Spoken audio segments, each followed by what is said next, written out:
Feeling afraid, showing fear or anxiety. Who has afraid? You have afraid? Yes.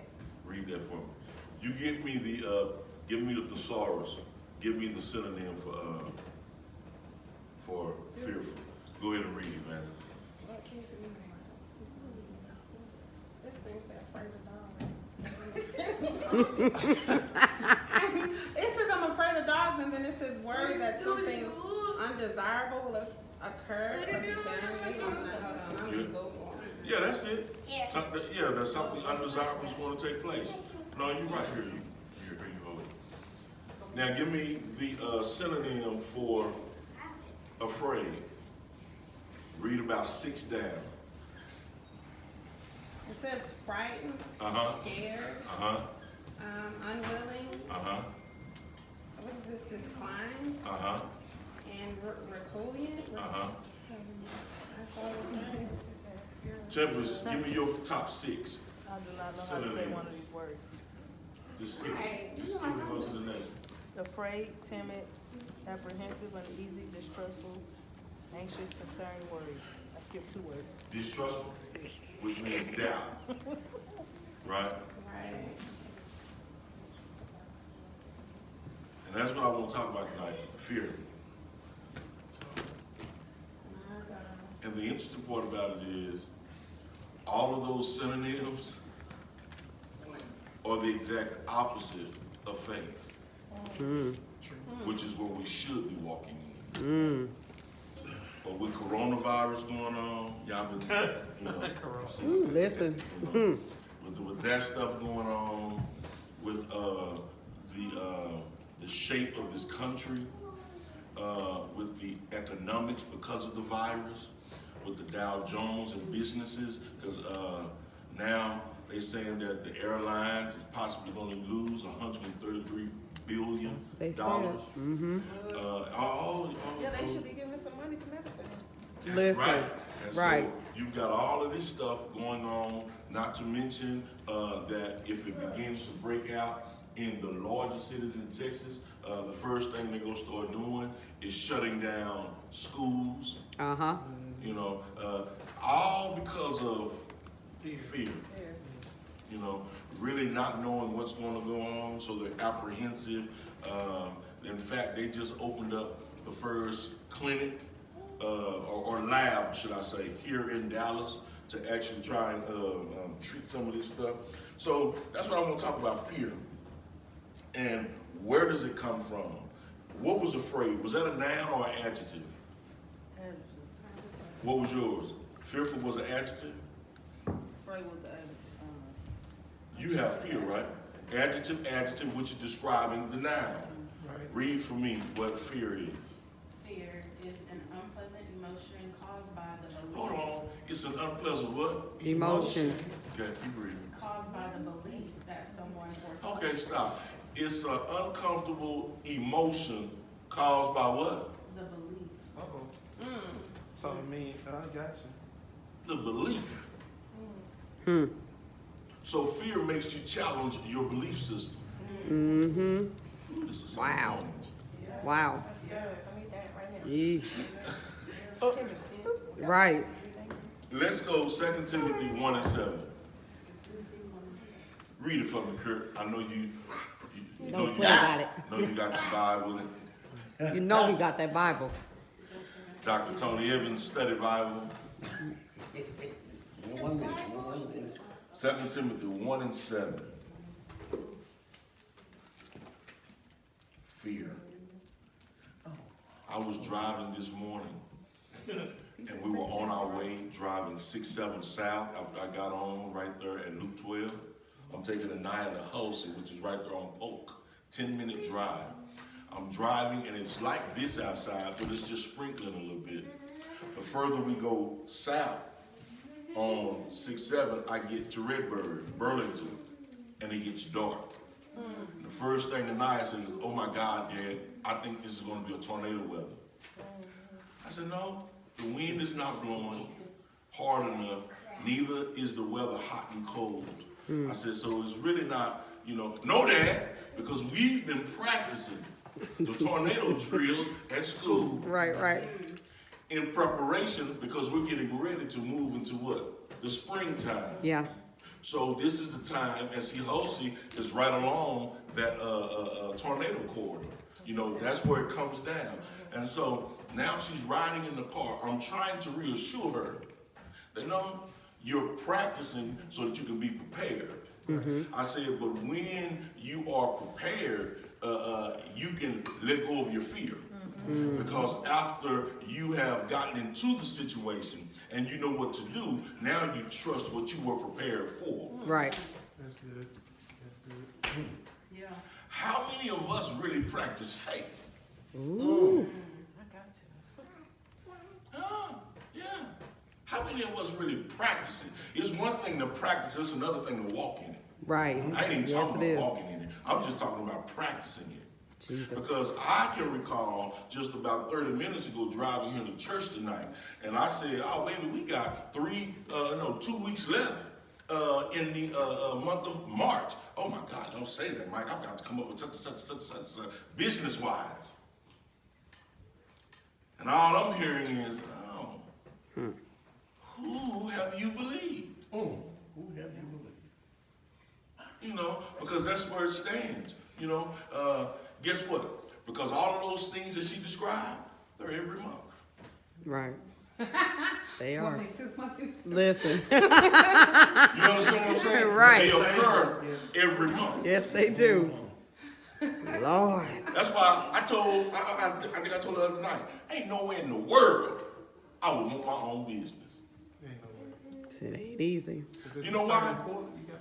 Yes. That's a constant Yes.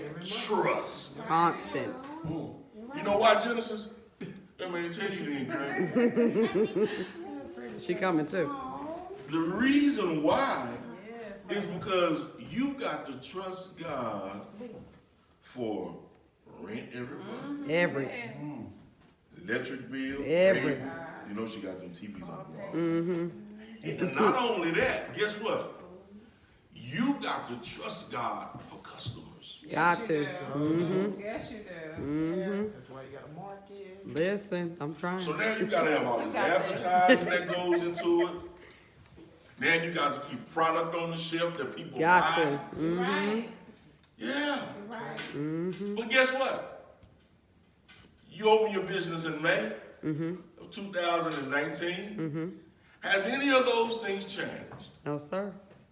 Same thing. So where does the conversation come from? Ouch. Wow.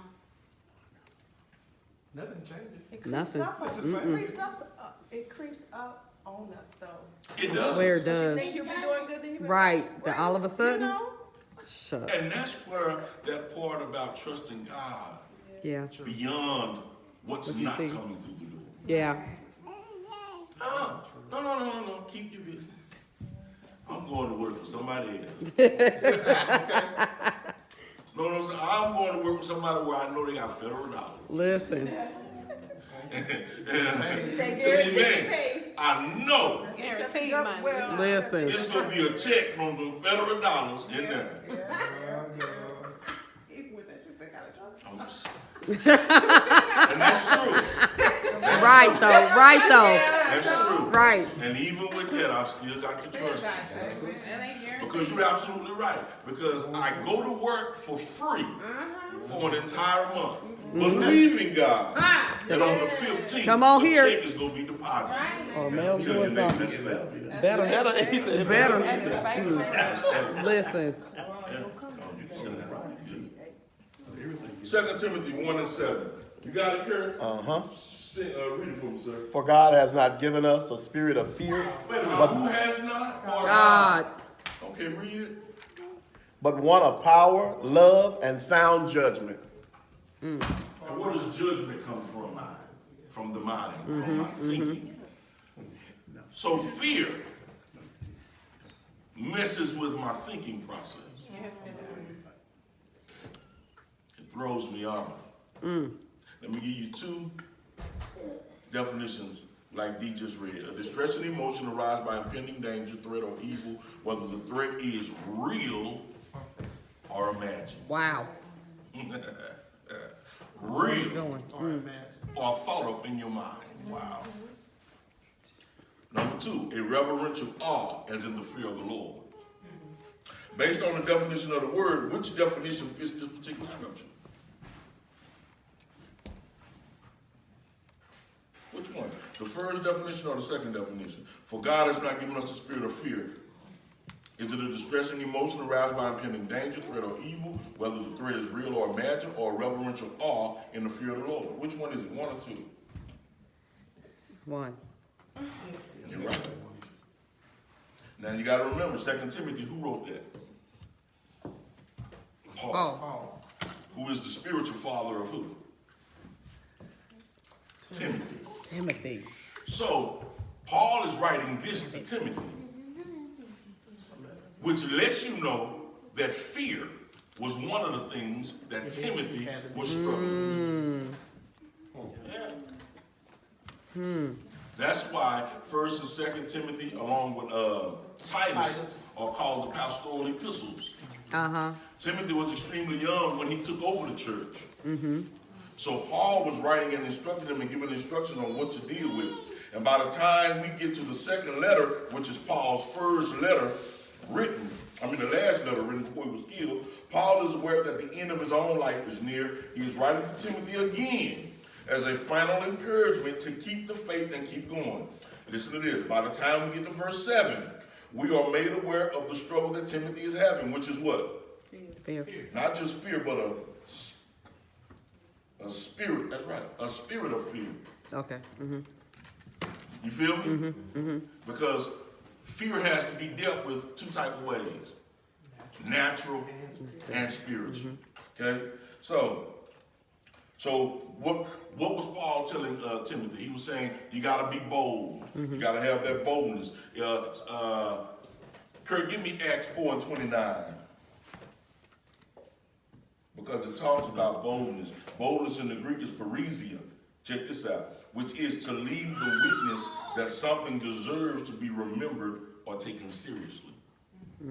That's what boldness is. So what boldness is me proclaiming unto you, and I'm proclaiming it in such a way that I'm trying to leave you without any doubt in your mind that what I'm saying is going to happen. That's boldness. Because when we leave each other's presence, what I said has stayed in your mind. That's boldness. It can also be found in clothing. Wow. You got it? Read it for me, sir. And now, Lord, consider their threats and grant that your servants may speak your word with all boldness. So that when they leave, what those disciples were talking about in Acts was what they were proclaiming was the gospel of Jesus Christ. And they didn't want a doubt being left anywhere. Preachers know it as preaching for a conviction.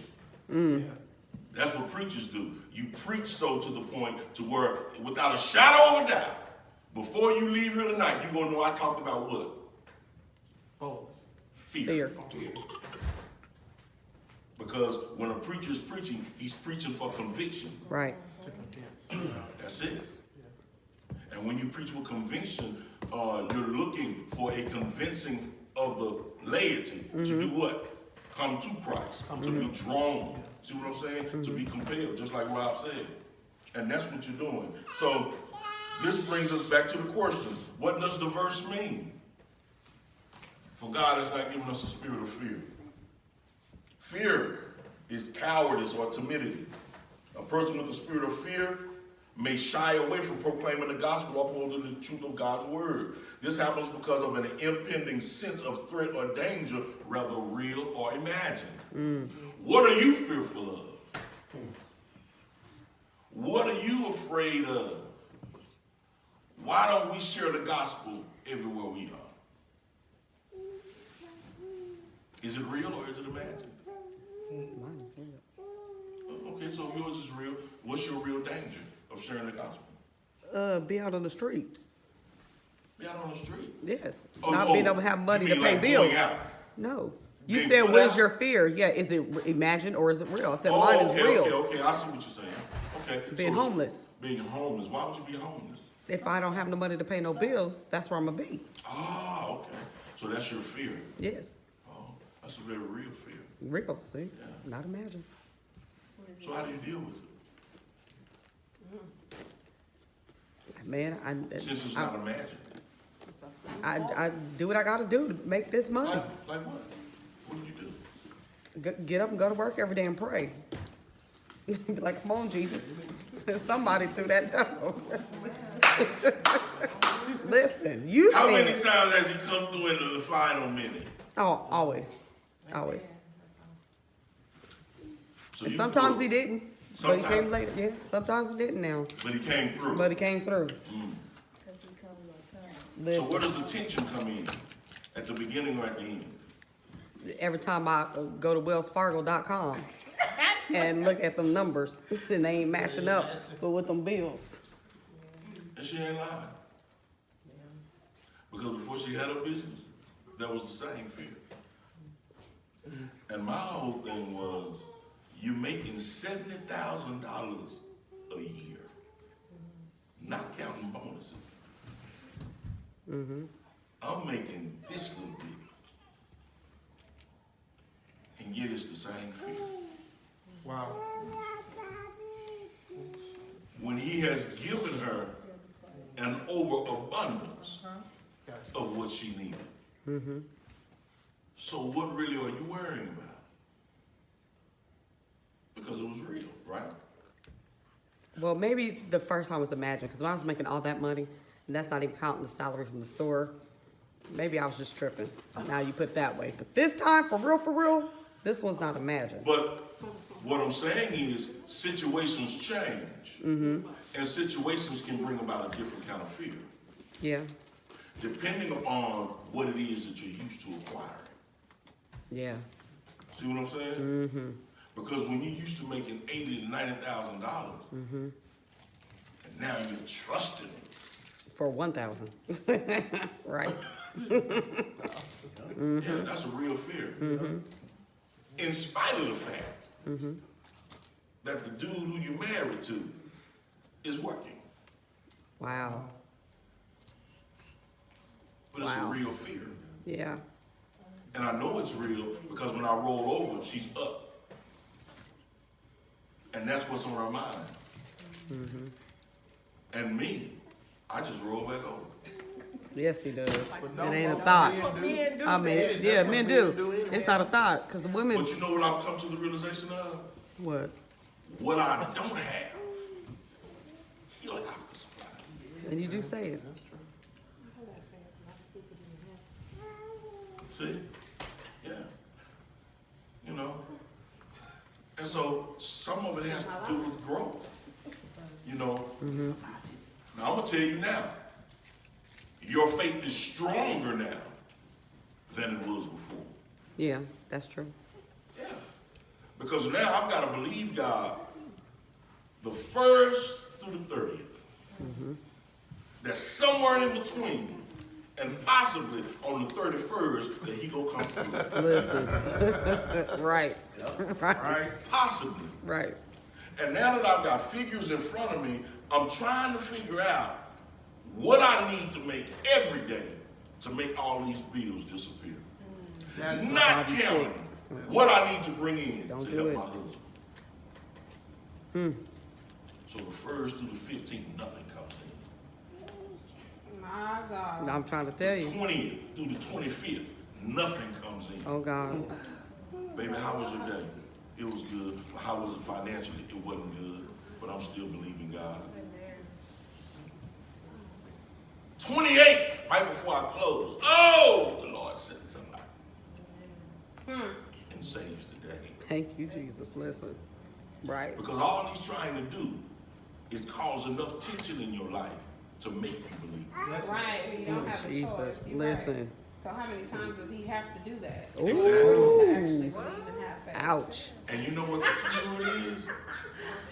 He'll do it, and he'll prove Right. it every month until you get it. Until you get it. My God. Eventually you gonna get tired. Listen. Yeah. So you're gonna have to move beyond it. That's why in Acts 1:29, they actually prayed that. Now, Lord, consider their threats, these are the people threatening them, and enable your servants to speak your word with great boldness. In spite of what I'm hearing, in spite of the numbers I'm looking at, God, let me still believe you and proclaim that what you are doing is still good. My Lord Jesus. So God doesn't want us to shrink back from proclaiming the gospel, but to declare it courageously, by faith. By faith. And even in the face of opposition or persecution, he still wants us to proclaim it by what? Faith. So if the spirit of fear takes over you, you begin to take steps backwards. Therefore, he has our backs in proclaiming the fact that all the armor is for front. We have no back armor. Because what God is trying to tell you is as long as you're moving forward and don't turn your back to the enemy, I've got you. He has your back. So the spirit of fear doesn't come from God. We know that. Nothing about God is timid. Neither one of these words are a part of our Father's character. Timid, coward, afraid. That ain't him. God is not timid. He ain't shy. He ain't fearful. He's never nervous or worried about anything. And because you have the Spirit of God living where? On the inside of us, we shouldn't be worried about what comes around the corner. Or what's lying underneath the bed. Or what's hiding in the corner. Or what's hiding in the closet. Yeah. Notice the word. Now check this out in the Amplified version. For God did not give us a spirit of timidity or cowardice or fear, but he has given us a spirit of power and of love and of sound judgment. Check this out. And personal discipline. Abilities that result in a calm and well-balanced mind and self-control. That's the Amplified. So as born-again believers, there is this internal struggle happening. And not only is it happening in the life of Timothy, but it happens in our life. Yeah. So we all deal with it. Timothy was experiencing exactly what we're experiencing. So if you focus on your abilities or the potential threat that can come from doing God's work or doing his will, then fear or timidity will what? It'll rise up like yeast. However, if you're constantly being filled with the Spirit of God, and do not get drunk with wine, for that is debauchery, but be filled with the Spirit, Ephesians 5:18. Then he will help you overcome the spirit of fear. Fear is a natural emotion. It is. It's natural. When was the first time you were ever afraid? Think about that. And would you have been afraid had not an adult told you what fear was? My son, when he was 3 years old, we were at the lake up in Everett. He's 3, can't swim, no life jacket on. I'm looking around for him. He runs off the dock and jumps into the lake. Wow. So I run and snatch him up out of the water.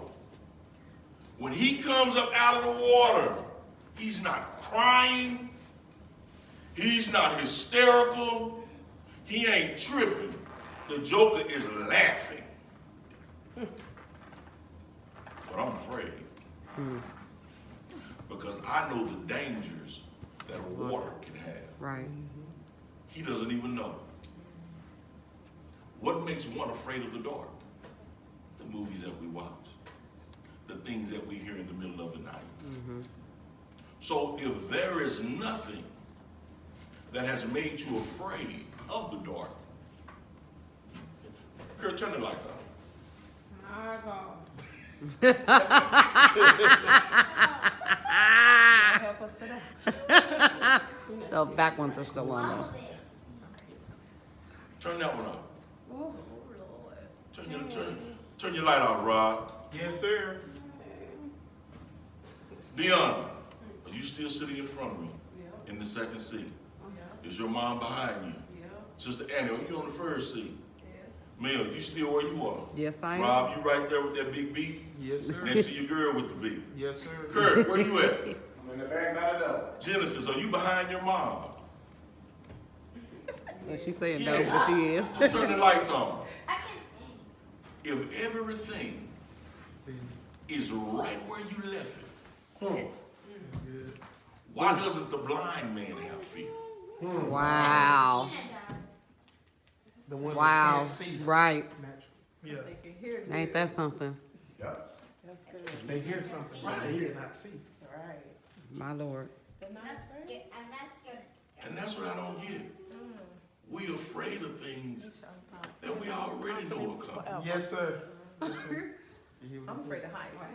I am too. But I did it in the military. I was shaking like a leaf, but I did it. But I was so scared. Now I'm afraid of heights, but I was signed up for airborne school. Oh, Now, you ain't afraid of heights if you signed up for airborne. It's extra money. Yeah, that's for sure. that's what he Anything decided else for. for extra money, I was planning to do it in the military. I didn't care what it was. So if everything is like it is, where does the fear come from? Because it don't come from God. Yeah. It comes from your mindset being shaped and remembering what happened in the dark. That's good. But oh my goodness, if there's just one light on, that's why the Bible said he has given unto every man a measure of faith. So he's given every man a measure of faith, and we use that which he has given unto us. Then as God comes through, faith is being pumped with more of him, more belief in him, more believing that he's going to come through. And that's what God wants. Because if we can replace fear with faith, then we won't be so apprehensive. We won't be so anxious. See what I'm saying? And that's how God wants us. So what do you think the most repeated command in the Bible is? Somebody. Give me the most repeated phrase in the Bible. Any phrase?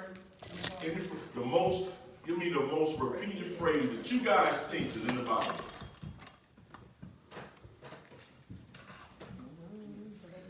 Holiness without no man shall see the Lord. Well, that's the scripture, yeah. What's the most repeated phrase in the Bible? It's either faith or forgiveness. I don't know. What you say, Tim? What did you say? Have faith. Have faith? Okay. Have faith. Don't fear. Something Don't fear God? Something fear. It's something fear. Check this out. The most repeated command in the Bible has been listed 365 times. He said what? And it is fear not. Fear not. Yeah. Wow. Fear not. Lord Ogilvie, the author of Facing the Future Without Fear, said that he counted 366. In other words, God gave us every day. Fear not. Wow. And he gave us 366 for leap year. Because he had it covered. Wow. He said 366 times it's been listed.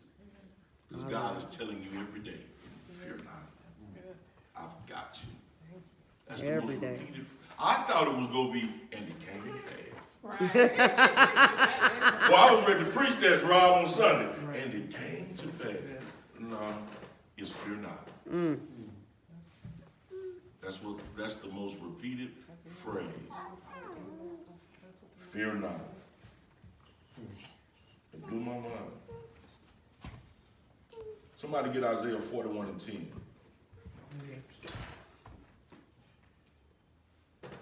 Somebody else get Isaiah 41 and 13. Somebody else get Psalm 27 and 1. Somebody else get 1 Peter 3 and 14. 1, 2, 3. Oh, everybody will get a scripture. Look at the Lord. Make sure, because I need to know what's wrong. I got Isaiah 41 and 10. Read it for me. First Peter, what? 1 Peter 3 and 14. 41 and 13. Psalms, you said Psalms. 27 and 1. 41 and 10. Read it for me. Read it loud, Tim. You ain't got it. When you got the glasses. I'm blinking. Fear thou not, for I am with thee. Be not dismayed, for I am thy God. I will strengthen thee. Yea, I will help thee. Yea, I will uphold thee with thy right hand of my righteousness. Then the first three letters, first three words, So do not fear. Who got Isaiah 41:13? Read it for me, man. For I, the Lord thy God, will hold thy right hand, saying unto thee, Fear not, I will help thee. Who got Psalm 27:1? Go ahead. The Lord is my light and my salvation. Whom shall I fear? The Lord is the stronghold of my life. Of whom shall I be afraid? Everybody know that song. Oh, yeah. Yes. Right. Who got 1 Peter 3:14? That's you, Elder Rob. 1 Peter 4:13. 3 and 14. 3 and 14. My bad. 1 Peter 3, 14. Kurt, you got Matthew 10, Matthew 10. 29, 31. 1 Peter 3 and 14. Yes, sir. And if ye suffer for righteousness' sake, happy are ye, and be not afraid of the terror, neither be troubled. My God. All he's saying is don't be afraid. Don't be afraid. When things get hot, when things start popping off, don't even trip. Jesus. When they coming against you like they did at your job, don't even trip. Don't trip. Because I know in whom I have believed. Yes. And when God has showed me who he is and what he has the capability of doing. Listen. What'd you say the other day? Sunday, what did you say after the meeting? It blew my mind. You said something about tithe. Oh, I said I'm still gonna tithe. Oh, when she said, I don't even have a job and I'm still gonna tithe. Yeah, that blew my mind too. God gonna do that. I was like, wow. Thank you, Jesus. Yep. It She blew my did. mind. She said it. Because tithing, though most people nowadays relate it to money, you can also tithe your time. But they don't tell you that. You can You can tithe tie your your time. time, Yeah. but we just wanna make sure we don't abuse that. Oh, no, As a church, I saying, because you know folks who use that. Yeah. I remember back in the day I used to. Oh yeah, see, I did praise and worship 4 hours here, and then I came to Bible study, and let me see. I had been heard that. That's new to me. I mean, That's it. That's why people don't teach it, You see, because we don't do right. I didn't do right. Let me because say I tithing didn't. is not just a matter of obedience. It's a heart check. Yeah, honor sacrifice. It is. If I'm not working, then I tithe time. Yes. You know what I'm saying? Yeah. But if I'm working, I tithe money. I tithe agriculture, my money, Right. my paper, my tender. Uh-huh. Because the Bible says, bring all That's what it tithe says. into where? The storehouse. So there may be what? Me, my house. God, y'all better that's what it comes. That's Own the it. book. Yes. But if I'm not working, listen. My time is my time. pastor, from 1 to 3, Uh-huh. I'm gonna be vacuuming and doing the church. Listen. But let me help you. And when it's just you and God, like David on the backside of the mountain, Sure. who really didn't understand what he was being anointed for, Uh-oh. but yet cleaning up the church is a thing most of us don't want to do. Right. Oh, wow. Sure don't. My God. Mm-hmm. I was my most anointed when I was cleaning the restroom, Yes, you did. You did. because it kept in my mind the very thing that God, I'm anointed, not only behind the pulpit, but also with a brush in his toilet. That's right. Humility. Because at any opportune moment, somebody could knock on the church of the door and need prayer. Right. They don't see me behind the pulpit. They see me with a toilet brush in my hand. Right. That's why I told the people one night, if you were going off of what I have on, wearing, I had just came from work. So I'm rushing into a district meeting. I had to speak, do an exhortation or something. I told them, you go miss what's about to come out of my mouth. You said it. And what God is getting ready to do in here if you're focused on my clothing. Right. Prime example. Young man got up to sing. He was a little effeminate. earrings in his ear. And Bishop was getting ready to Said it preach. nicely, huh? He was ready to preach. And they rushing the guy. Come on, man, Bishop's ready to preach. Come on, sing. The guy gives a testimony. Oh, he got a second. He said, when I received Christ in my life, I was on my way to kill my mama.